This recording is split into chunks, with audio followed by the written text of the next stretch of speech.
ਦਿੱਲੀ ਬਾਰਡਰਾਂ ਤੇ ਪੰਜਾਬ ਦੇ ਕਿਸਾਨ ਡਟੇ ਹੋਏ ਨੇ। ਜੋ ਸੰਘਰਸ਼ ਆ ਉਹ ਲਗਾਤਾਰ ਤਿੱਖਾ ਹੁੰਦਾ ਜਾ ਰਿਹਾ। ਜਿੱਥੇ ਸੰਘਰਸ਼ ਤਿੱਖਾ ਹੁੰਦਾ ਜਾ ਰਿਹਾ ਉੱਥੇ ਕਿਸਾਨਾਂ ਦੀ ਸਿਹਤ ਦਾ ਧਿਆਨ ਰੱਖਣ ਦੇ ਲਈ ਡਾਕਟਰਾਂ ਵੱਲੋਂ ਵੀ ਸੇਵਾਵਾਂ ਦਿੱਤੀਆਂ ਜਾ ਰਹੀਆਂ। ਗੱਲ ਕਰਦੇ ਹਾਂ ਇੱਥੇ ਕਿਸਾਨਾਂ ਨੂੰ ਜ਼ਿਆਦਾਤਰ ਕਿਸ ਤਰ੍ਹਾਂ ਦੀਆਂ ਪ੍ਰੋਬਲਮਾਂ ਆਉਂਦੀਆਂ ਨੇ। ਸਾਡੇ ਨਾਲ ਡਾਕਟਰ ਅਮਨਦੀਪ ਕੌਰ ਮੌਜੂਦ ਨੇ, ਗੱਲ ਕਰਦੇ ਹਾਂ। ਡਾਕਟਰ ਸਾਹਿਬ, ਤੁਸੀਂ ਤੇ ਕਾਫੀ ਸਮੇਂ ਤੋਂ ਸੇਵਾ ਦੇ ਰਹੇ ਹੋ, ਇੱਥੇ ਜੋ ਕਿਸਾਨ ਆਉਂਦੇ ਨੇ ਉਹਨਾਂ ਨੂੰ ਕਿਸ ਤਰ੍ਹਾਂ ਦੀ ਬੇਸਿਕਲੀ ਪ੍ਰੋਬਲਮ ਆਉਂਦੀ? ਸਤਿ ਸ਼੍ਰੀ ਅਕਾਲ ਜੀ, ਮੈਂ ਡਾਕਟਰ ਅਮਨਦੀਪ ਹਾਂ, ਚੰਡੀਗੜ੍ਹ ਤੋਂ ਆਈ ਹਾਂ ਇੱਥੇ ਸੇਵਾ ਲਈ। ਔਰ ਯੂਨਾਈਟਿਡ ਸਿੱਖ ਵਾਲਿਆਂ ਨੇ ਮੈਨੂੰ ਮੌਕਾ ਦਿੱਤਾ ਕਿ ਮੈਂ ਇੱਥੇ ਆ ਕੇ ਸੇਵਾ ਕਰਾਂ।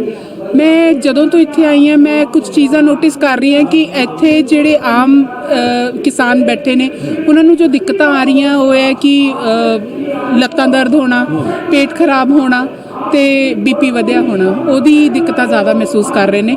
ਤੇ ਉਹਦੇ ਲਈ ਅਸੀਂ ਬਿਲਕੁਲ ਤਤਪਰ ਤਿਆਰ ਖੜੇ ਹਾਂ, ਹਰ ਟਾਈਮ ਸੇਵਾਵਾਂ ਦੇ ਰਹੇ ਹਾਂ। ਕੀ ਵਜ੍ਹਾ ਕੀ ਸਮਝਦੇ ਹੋ ਵੀ ਜੇ ਲੱਤਾਂ ਦੁਖ ਰਹੀਆਂ ਜਾਂ ਬੀਪੀ ਦੀ ਪ੍ਰੋਬਲਮ ਜ਼ਿਆਦਾਤਰ ਕਿਉਂ ਆ ਰਹੀ? ਇਹਦੀ ਮੇਨ ਵਜ੍ਹਾ ਕੀ ਸਮਝਦੇ? ਮੈਂ ਇਹਦੀ ਵਜ੍ਹਾ ਮਾਹੌਲ ਦੇ ਵਿੱਚ ਬਦਲਾਵ ਸਮਝਦੀ ਹਾਂ ਤੇ ਖਾਣ ਪਾਣ ਜੋ ਹੈ ਉਹਦੇ ਵਿੱਚ ਚੇਂਜਸ, ਇਹਦੀ ਵਜ੍ਹਾ ਸਮਝਦੀ ਹਾਂ। ਤਾਂ ਤੁਸੀਂ ਚੰਡੀਗੜ੍ਹ ਤੋਂ ਸਪੈਸ਼ਲ ਕੀ ਸੋਚ ਕੇ ਰੱਖਿਆ, ਕਿਉਂਕਿ ਤੁਸੀਂ ਡਾਕਟਰ ਹੋ, ਕਿਸਾਨੀ ਅੰਦੋਲਨ ਨਾਲ ਕੀ ਸੋਚ ਲੈ ਕੇ? ਦੇਖੋ, ਮੈਂ ਜ਼ਮੀਨਾਂ ਵਾਲੀ ਨਹੀਂ ਹਾਂ ਲੇਕਿਨ ਜ਼ਮੀਰ ਵਾਲੀ ਹਾਂ। ਤੇ ਮੈਂ ਇਹ ਸੋਚਦੀ ਹਾਂ ਕਿ ਜੇ ਮੈਨੂੰ ਰੱਬ ਨੇ ਕਲਮ ਦਿੱਤੀ ਹੈ ਤਾਂ ਔਰ ਅਗਰ ਇਹ ਹੁਨਰ ਦਿੱਤਾ ਹੈ ਤੇ ਜੇ ਮੈਂ ਲੋੜ ਪੈਣ ਤੇ ਅਗਰ ਉਹ ਨਹੀਂ ਯੂਜ਼ ਕਰ ਸਕਦੀ ਤਾਂ ਫਿਰ ਮੇਰੀ ਉਸ ਜੋ ਮੇਰੀ ਸਕਿੱਲਸ ਹੈ ਉਹਦਾ ਕੋਈ ਫਾਇਦਾ ਨਹੀਂ। ਬਹੁਤ ਸੋਹਣੀ ਗੱਲ ਕਹੀ ਹੈ ਤੁਸੀਂ ਕਿ ਮੈਂ ਜ਼ਮੀਨਾਂ ਵਾਲੀ ਨਹੀਂ ਆ, ਜ਼ਮੀਰਾਂ ਵਾਲੀ, ਇੱਕ ਜਾਗਦੇ ਜ਼ਮੀਰ ਦੀ ਤੁਸੀਂ ਗੱਲ ਕਰਦੇ ਹੋ। ਕਾਫੀ ਲੰਮਾ ਸਮਾਂ ਤੋਂ ਇੱਥੇ ਡਟੇ ਹੋ, ਤੁਹਾਡੇ ਕੋਲ ਬਹੁਤ ਸਾਰੇ ਕਿਸਾਨ ਆਉਂਦੇ ਨੇ, ਦਵਾਈ ਲੈਣ ਆਉਂਦੇ। ਕੀ ਲੱਗਦਾ ਕਿ ਸਰਕਾਰ ਸਹੀ ਕਰ ਰਹੀ ਜਾਂ ਕਿਵੇਂ ਲੱਗਦਾ ਕਿ ਸਰਕਾਰ ਦਾ ਜੋ ਸਟੈਪ ਆ ਹਲੇ ਹੋਰ ਲੰਮਾ ਚੱਲੇਗਾ?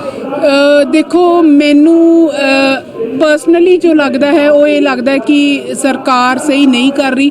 ਸਿਰਫ ਇਸ ਲਈ ਨਹੀਂ ਕਿ ਉਹ ਬਿੱਲ ਮਾਫ ਕਰਨ ਜਾਂ ਉਹਦੇ ਵਿੱਚ ਸੋਧਾਂ ਕਰਨ, ਇਨਸਾਨੀਅਤ ਦੇ ਨਾਤੇ ਵੀ ਉਹ ਚੀਜ਼ ਸਹੀ ਨਹੀਂ ਹੋ ਰਹੀ ਹੈ। ਜੋ ਹਿਊਮੈਨਿਟੀ ਮਰ ਗਈ ਲੱਗਦੀ ਹੈ ਸਰਕਾਰ ਦੀ, ਮੈਨੂੰ ਐਵੇਂ ਲੱਗਦਾ। ਇਨਸਾਨੀਅਤ ਦੇ ਨਾਤੇ ਵੀ ਇਹ ਚੀਜ਼ ਸਹੀ ਨਹੀਂ ਹੈਗੀ। ਤੁਹਾਡੇ ਕੋਲ ਕਿੰਨੇ ਕੁ ਟੋਟਲ ਕਿਸਾਨ ਆਉਂਦੇ ਨੇ ਡੇਲੀ? ਕਿੰਨੇ ਕੁ ਪੇਸ਼ੈਂਟ ਤੁਸੀਂ ਦੇਖ ਲੈਂਦੇ ਹੋ?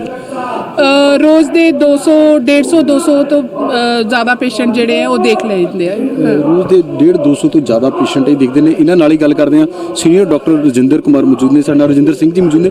ਡਾਕਟਰ ਸਾਹਿਬ, ਸਿੱਧੀ ਗੱਲ, ਬਹੁਤ ਸਾਰੀਆਂ ਮੌਤਾਂ ਹੋ ਚੁੱਕੀਆਂ ਨੇ ਇੱਥੇ ਕਿਸਾਨੀ ਘੋਲ ਦੇ ਵਿੱਚ। ਕੀ ਵਜ੍ਹਾ ਸਮਝਦੇ ਹੋ, ਕਿਉਂਕਿ ਤੁਸੀਂ ਲੰਮੇ ਸਮੇਂ ਤੋਂ ਇੱਥੇ ਡਟੇ ਹੋਏ ਹੋ? ਜੀ ਦੇਖੋ, ਬੜੇ ਅਫਸੋਸ ਦੀ ਗੱਲ ਹੈ ਕਿ ਜਿਹੜੀ ਚੀਜ਼ ਇੱਥੇ ਨਹੀਂ ਹੋਣੀ ਚਾਹੀਦੀ ਸੀ ਉਹ ਹੋਈ ਹੈ। ਤੇ ਅਸੀਂ ਪਹਿਲੇ ਤੇ ਸਭ ਤੋਂ ਪਹਿਲੇ ਪਰਮਾਤਮਾ ਅੱਗੇ ਅਰਦਾਸ ਕਰਦੇ ਹਾਂ ਕਿ ਜਿਹੜੇ ਵੀ ਇੱਥੇ ਕਿਸਾਨ ਸ਼ਹੀਦ ਹੋਏ ਹੈ ਤੇ ਉਹਨਾਂ ਦੀ ਆਤਮਾ ਨੂੰ ਪਰਮਾਤਮਾ ਆਪਣੇ ਚਰਨਾਂ 'ਚ ਨਿਵਾਸ ਬਖਸ਼ੇ ਤੇ ਪਿੱਛੇ ਪਰਿਵਾਰ ਨੂੰ ਉਹਨਾਂ ਦੇ, ਕਿਉਂਕਿ ਮੇਨ ਉਹਨਾਂ ਦਾ ਜਿਹੜਾ ਪਰਿਵਾਰ ਹੈ ਉਹਨੂੰ ਪਾਲਣ ਦਾ ਬਲ ਬਖਸ਼ੇ।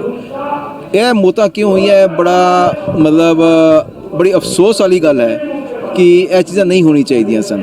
ਆਪ ਜੀ ਇਸ ਗੱਲ ਨੂੰ ਮੰਨ ਕੇ ਚੱਲੋ ਕਿ ਅੱਜ 58ਵਾਂ ਦਿਨ ਹੋ ਗਿਆ ਇੱਥੇ, ਤੇ ਕਿਸੇ ਦੇ ਘਰ ਬਾਹਰ ਆਉਣ ਤੇ ਆਪਣਾ ਘਰ-ਬਾਰ ਛੱਡ ਕੇ ਜਿਹੜਾ ਇੱਥੇ ਆਇਆ ਹੈ, ਪਹਿਲੇ ਤਾਂ ਘਰ-ਬਾਰ ਗਿਆ, ਦੂਸਰਾ ਕਾਰੋਬਾਰ ਗਿਆ।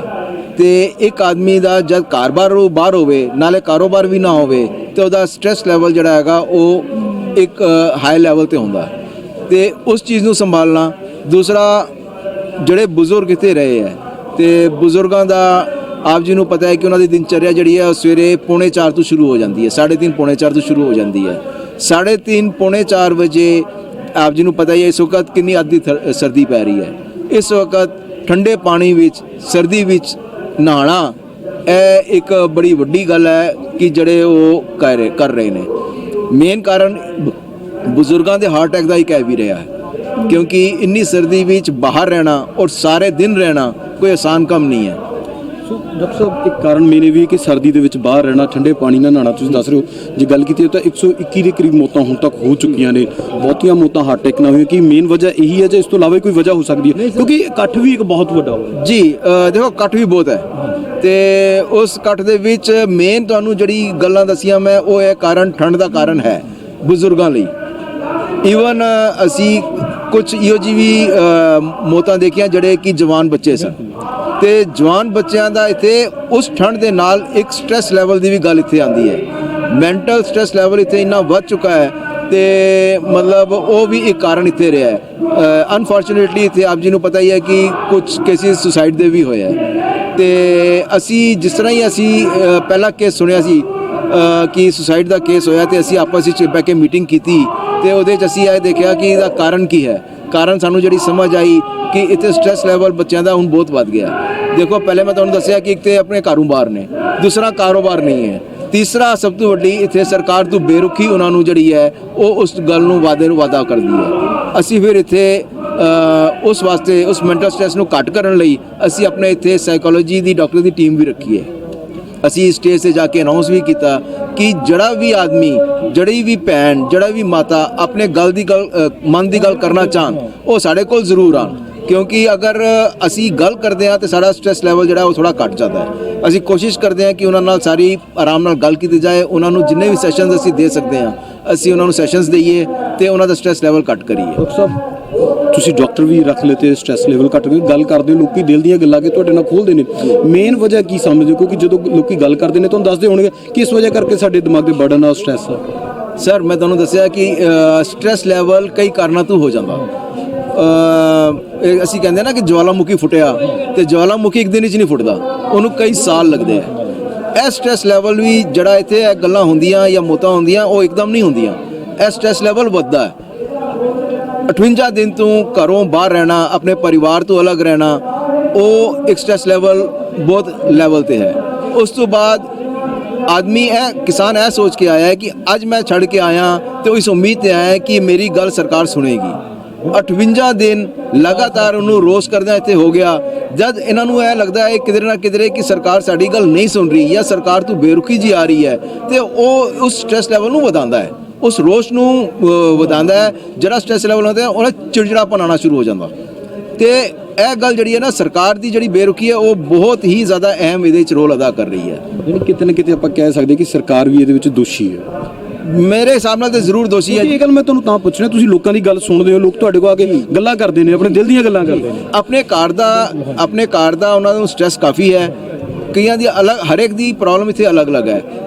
ਕਈਆਂ ਨੇ ਲੋਨ ਲਏ ਹੋਇਆ, ਕਈਆਂ ਦੀ ਭੈਣਾਂ ਦਾ ਵਿਆਹ ਹੈ, ਕਈਆਂ ਦੀ ਮਤਲਬ ਆਪਣੇ ਘਰ ਦੀ ਬਹੁਤ ਸਾਰੀਆਂ ਪ੍ਰੋਬਲਮ ਨੇ, ਉਹਦੇ ਨਾਲ ਇਹ ਪ੍ਰੋਬਲਮ ਵੱਧ ਗਈਆਂ। ਤੇ ਉਹ ਉਹਨਾਂ ਨੂੰ ਲੱਗਦਾ ਹੈ ਕਿ ਜਦ ਉਹ ਲੱਗਦਾ ਨਾ ਕਿਸੇ ਆਦਮੀ ਨੂੰ ਕਿ ਹੁਣ ਮੇਰੇ ਵਾਸਤੇ ਅੱਗੇ ਕੋਈ ਦੁਆਰ ਨਹੀਂ ਖੁੱਲ੍ਹਾ, ਮੈਂ ਕਿਧਰੇ ਨਹੀਂ ਜਾ ਸਕਦਾ, ਤੇ ਫਿਰ ਆਦਮੀ ਇਹ ਸਟੈਪ ਲੈਂਦਾ ਹੈ। ਕਿਉਂ? ਇਹ ਆਪਣੀਆਂ ਗੱਲਾਂ ਆਪਣੇ ਮਨ ਵਿੱਚ ਰੱਖ ਕੇ ਉਹ ਉਸ ਲੈਵਲ ਨੂੰ ਵਧਾਈ ਜਾਂਦਾ ਹੈ। ਤੁਹਾਡੇ ਕੋਲ ਰੋਜ਼ ਕਿੰਨੇ ਕੁ ਲੋਕ ਆਉਂਦੇ ਨੇ ਇਸ ਸੰਬੰਧੀ? ਮੈਂਟਲ ਸਟ੍ਰੈਸ ਲੈ ਕੇ ਸਾਡੇ ਕੋਲ ਅਪਰੋਕਸੀਮੇਟਲੀ ਅਗਰ ਐਵਰੇਜ ਲਗਾਈਏ ਤਾਂ ਦਿਨ ਦੇ 5-6 ਬੰਦੇ ਸਾਡੇ ਕੋਲ ਰੋਜ਼ ਆਉਂਦੇ ਨੇ, ਔਰ ਹੁਣ ਉਹ ਵੱਧਦਾ ਜਾ ਰਿਹਾ ਆંકੜਾ। ਡਾਕਟਰ ਸਾਹਿਬ ਬੀਇੰਗ ਏ ਡਾਕਟਰ, ਤੁਸੀਂ ਇਸ ਆંકੜੇ ਨੂੰ ਕਿਸ ਤਰ੍ਹਾਂ ਦੇਖਦੇ ਹੋ? ਕਿਉਂਕਿ ਡਾਕਟਰ ਦੀ ਦੇਖਣੀ ਆਮ ਲੋਕਾਂ ਦੀ ਦੇਖਣੀ ਨਾਲੋਂ ਬਿਲਕੁਲ ਅਲੱਗ ਆ। ਦੇਖੋ ਜੀ, ਅਸੀਂ ਤੇ ਆਪਣੀ ਤਰਫੋਂ ਕੋਸ਼ਿਸ਼ ਇਹ ਕਰੀਦਾ ਕਿ ਸਾਡੇ ਕੋਲ ਪੇਸ਼ੈਂਟਸ ਆਉਣ ਜਿਨ੍ਹਾਂ ਨੂੰ ਬੁਖਾਰ ਹੋ ਗਿਆ ਹੈ ਜਾਂ ਗਲਾ ਖਰਾਬ ਹੈ, ਜਿਹੜੀ ਜਨਰਲ ਹੈ ਆਮ ਬਿਮਾਰੀਆਂ, ਉਹ ਆਉਣ ਜੀ ਸਦਕੇ ਆਉਣ। ਲੇਕਿਨ ਜਿਹੜਾ ਮੈਂਟਲ ਸਟ੍ਰੈਸ ਲੈਵਲ ਦੀ ਗੱਲਾਂ ਹੈ ਉਹ ਅਸੀਂ ਪਰਮਾਤਮਾ ਅੱਗੇ ਵੀ ਅਰਦਾਸ ਕਰਦੇ ਹਾਂ ਕਿ ਇਹ ਸਾਡੇ ਕੋਲ ਜਿੰਨੇ ਘੱਟ ਹਨ ਸਾਡੇ ਵਾਸਤੇ ਉਨਾ ਅੱਛਾ ਹੈ। ਡਾਕਟਰ ਸਾਹਿਬ, ਇੱਕ ਜਾਂਦੇ ਜਾਂਦੇ ਤੇ ਕੋਈ ਲੋਕਾਂ ਨੂੰ ਅਪੀਲ ਕਹਿਣਾ ਚਾਹੁੰਦੇ ਹੋ, ਕੁਝ ਸੁਜੈਸ਼ਨ ਦੇ ਤੌਰ ਤਾਂ ਆਪ ਜੀ ਦੇ ਚੈਨਲ ਰਾਹੀਂ ਮੈਂ ਸਾਰਿਆਂ ਨੂੰ ਹੱਥ ਜੋੜ ਕੇ ਮੇਰੀ ਅਪੀਲ ਹੈ ਕਿ ਦੇਖੋ, ਇਹ ਅੰਦੋਲਨ ਇੱਕ ਵੱਡਾ ਅੰਦੋਲਨ ਹੈ। ਇਹ ਸਿਰਫ ਕਿਸਾਨਾਂ ਦਾ ਅੰਦੋਲਨ ਨਹੀਂ ਰਹਿ ਗਿਆ, ਇਹ ਹੁਣ ਪੂਰੇ ਦੇਸ਼ ਦਾ ਅੰਦੋਲਨ ਹੈ। ਤੇ ਇਹਦੇ ਵਿੱਚ ਪਲੀਜ਼ ਮੇਰੀ ਹੱਥ ਜੋੜ ਕੇ ਬੇਨਤੀ ਹੈ ਦੁਬਾਰਾ ਕਿ ਆਪਣਾ ਸਟ੍ਰੈਸ ਲੈਵਲ ਵਧਾਓ ਨਾ। ਕੋਈ ਪ੍ਰੋਬਲਮ ਹੈ ਸਾਡੇ ਇੱਥੇ ਯੂਨਾਈਟਿਡ ਸਟੇਟਸ ਦੇ ਉੱਤੇ ਆਓ, ਸਾਡੇ ਇਸ ਕੈਂਪ 'ਚ ਆਓ, ਸਾਡੇ ਨਾਲ ਗੱਲ ਕਰੋ। ਅਸੀਂ ਕੋਸ਼ਿਸ਼ ਕਰਾਂਗੇ ਆਪ ਜੀ ਦਾ ਸਟ੍ਰੈਸ ਲੈਵਲ ਜਿੰਨਾ ਘੱਟ ਹੋ ਸਕਦਾ ਹੈ ਉਹ ਅਸੀਂ ਘੱਟ ਕਰੀਏ। ਖਤਮ ਕਰਨਾ ਤੇ ਮਤਲਬ ਸ਼ਾਇਦ ਸਾਡੇ ਬਸ ਵਿੱਚ ਵੀ ਨਹੀਂ ਹੈ, ਲੇਕਿਨ ਅਸੀਂ ਜਿੰਨਾ ਸਟ੍ਰੈਸ ਲੈਵਲ ਘੱਟ ਕਰ ਸਕੀਏ ਤਾਂ ਕਿ ਇਹ ਕਿਸਾਨ ਅੰਦੋਲਨ ਜਿੰਨਾ ਅੱਗੇ ਵਧੇਗਾ, ਜਿੰਨਾ ਅੱਗੇ ਵਧੇ, ਭਾਵੇਂ ਜਿੰਨਾ ਮਰਜ਼ੀ ਅੱਗੇ ਵਧੇ, ਉਹਨਾਂ ਦੇ ਉੱਤੇ ਹੌਸਲਾ ਜ਼ਰੂਰ ਰਹਿਣਾ ਚਾਹੀਦਾ। ਬਹੁਤ ਸ਼ੁਕਰੀਆ। ਸੋ ਕਿਸਾਨ ਚਾਹੇ ਸੰਘਰਸ਼ਾਂ ਤੇ ਡਟੇ ਹੋਏ ਨੇ, ਪਰ ਜੋ ਸਟ੍ਰੈਸ ਲੈਵਲ ਆ ਉਹ ਕਿਤੇ ਨਾ ਕਿਤੇ ਕਿਸਾਨਾਂ ਉੱਤੇ ਵੱਧ ਰਿਹਾ, ਆਪਣੇ ਪਰਿਵਾਰਾਂ ਤੋਂ ਦੂਰ ਨੇ। ਸਰਕਾਰ ਵੀ ਇਹ 'ਚ ਉਨੀ ਹੀ ਦੁਖੀ ਹੈ ਕਿਉਂਕਿ ਸਰਕਾਰ ਗੱਲ ਨਹੀਂ ਸੁਣਦੀ ਅਤੇ ਚਿੜਚਿੜਾਪਨ ਆ ਜਾਂਦਾ। ਉਹਨਾਂ ਲੋਕਾਂ ਨੂੰ ਡਾਕਟਰ ਸਾਹਿਬ ਵੱਲੋਂ ਅਪੀਲ ਕੀਤੀ ਗਈ ਹੈ ਕਿ ਆਉਣ, ਆਪਣੇ ਦਿਲ ਦੀਆਂ ਗੱਲਾਂ ਖੋਲ੍ਹਣ ਤਾਂ ਜੋ ਇਹਨਾਂ ਬੇਆਈਆਂ ਮੌਤਾਂ ਦਾ ਸਿਲਸਿਲਾ ਘਟ ਸਕੇ।